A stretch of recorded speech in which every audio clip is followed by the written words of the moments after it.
જોઈ શકો છો એકદમ બજાર જેવો લુક આવે છે ગુલ્ફીનો, એકદમ ટેસ્ટી ને એવી પરફેક્ટ રીતે.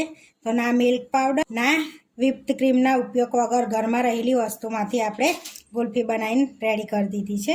હાય ફ્રેન્ડ્સ, આજે હું શેર કરીશ તમારી સાથે ગુલ્ફી બનાવવાની રેસીપી.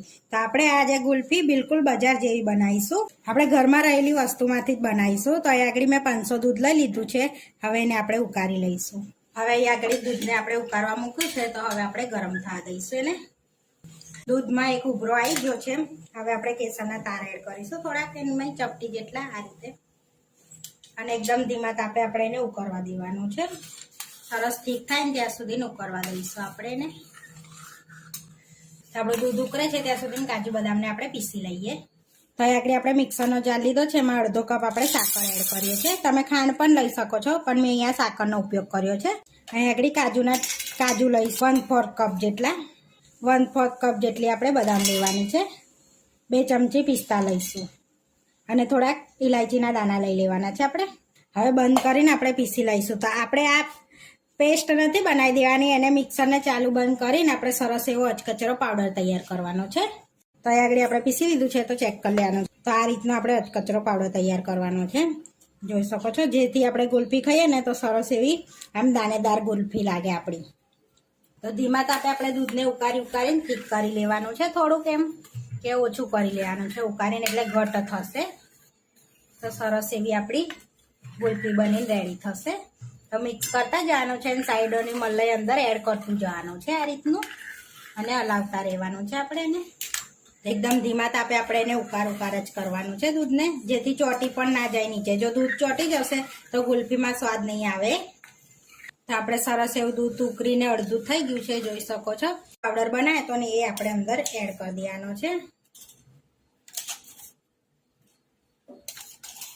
આપણે જેટલો બધો પાવડર બનાવે તો એ બધો એડ કરી દઈશું, અને એકદમ ધીમા તાપે એને ફરી ઠીક થાય ને ત્યાં સુધી ઉકળવા દેવાનું છે. તો મિક્સ કરી લઈશું આપણે. તો આને આપણે ધીમા તાપે ઉકાળીશું ને એટલે સરસ એ રબડી જેવું થઈ જશે. તો સરસ એવું આપણું દૂધ એકદમ ઠીક થઈ ગયું છે, જોઈ શકો છો. હવે આપણે એને ઠંડુ થવા દેવાનું છે, પછી આપણે ગુલ્ફી મોલ્ડમાં ભરી લઈશું. આ રીતનું ઠીક થવા દેવાનું. તો ઠંડુ કરી પછી ભરીશું આપણે. એકદમ સરસ રેડી થઈ ગયું છે આપણે દૂધ. હવે એને ઠંડુ થવા દઈશું આપણે ગેસને બંધ કરીને. તો આપણે ઠંડુ બી થઈ ગયું છે સરસ એવું ગુલ્ફીનું બેટર. સરસ જોઈ શકો છો, ઠીક પણ થઈ ગયું છે. હવે ગુલ્ફીના મોલ્ડ છે આ રીતનું, એમાં આપણે ભરી લેવાનું છે. તો આપણે થોડું બેટર ગુલ્ફીના મોલ્ડમાં ભરી લઈશું આ રીતે. આ રીતે થોડું ભરી લેવાનું છે.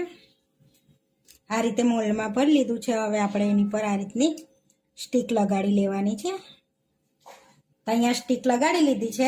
હવે આપણે એને ગુલ્ફીને સેટ થવા માટે 5 થી 6 કલાક માટે ફ્રીઝરમાં મૂકી દેવાની છે. તો અહીંયા ફ્રીજમાં આપણે સેટ થવા 5 થી 6 કલાક માટે મૂકી દઈશું એને. આપણી ગુલ્ફીને સેટ થાય 5 થી 6 કલાક થઈ ગયા છે. તો હવે આપણે સર્વ કરી લેવાની છે.